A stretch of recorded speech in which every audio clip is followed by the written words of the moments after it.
جی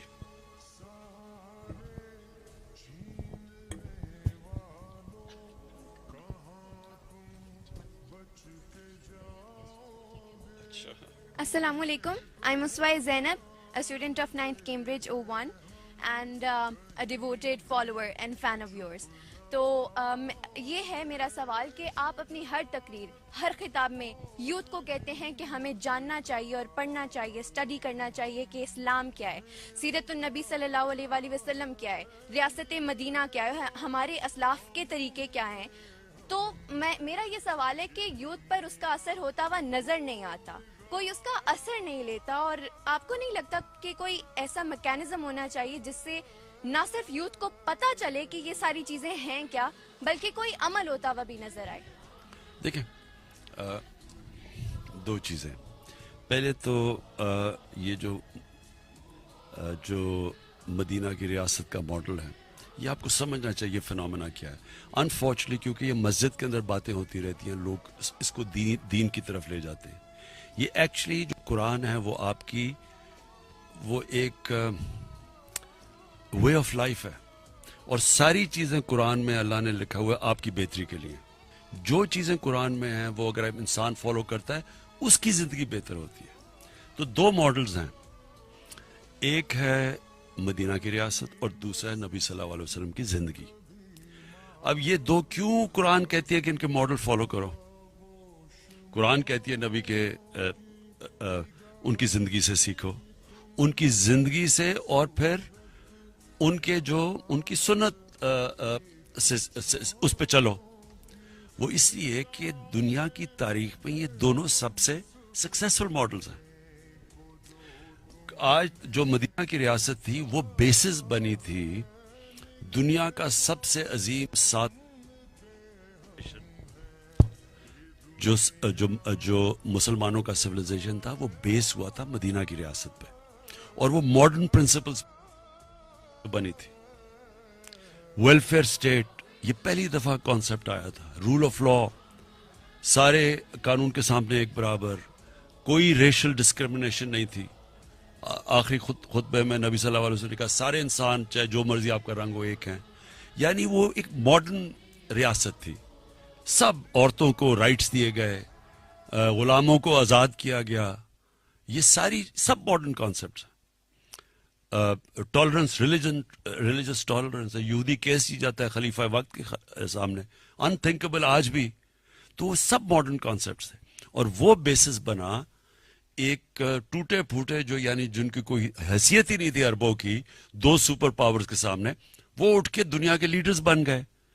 اور یہ کتنی تیز بنے، یہ بھی آپ کو سمجھنا چاہیے کہ یہ ہیومن ہسٹری ہے، یہ میتھولوجی نہیں ہے.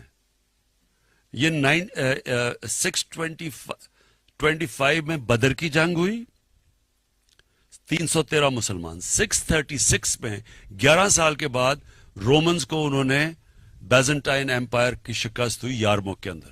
11 سالوں میں ان کے 1 لاکھ فوجی تھے جو لڑنے والے تھے، اور سب سے ماڈرن ان کے ویپنز تھے.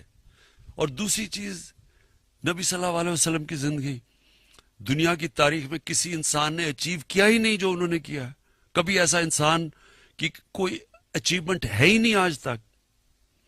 تو ہم کتابیں پڑھتے ہیں، جو بھی کچھ کامیاب ہوتا ہے بزنس میں وہ کتاب لکھ دیتا ہے، وہ ہر کی بل گیٹس کی کتاب ہے، سب کی. لیکن کسی انسان نے تو وہ کیا ہی نہیں جو انہوں نے کیا ہے.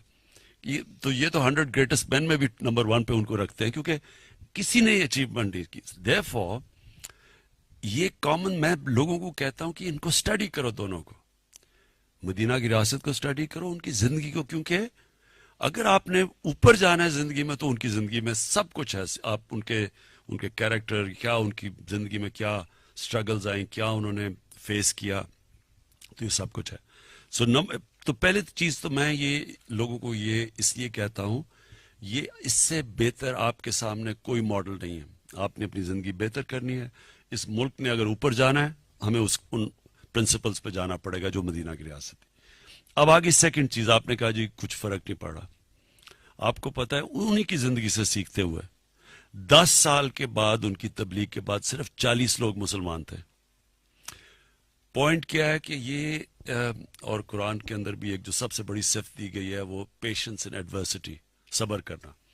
آپ کوشش کرتے رہتے ہیں. پلیز ایک چیز یاد رکھنا، یہ ہمیشہ ایک چیز یاد رکھنا، آپ نماز میں صرف ایک چیز مانگتے ہیں، اللہ مجھے ان کے راستے پہ لگا، راستے پہ لگا. پلیز یہ یاد رکھنا بار بار.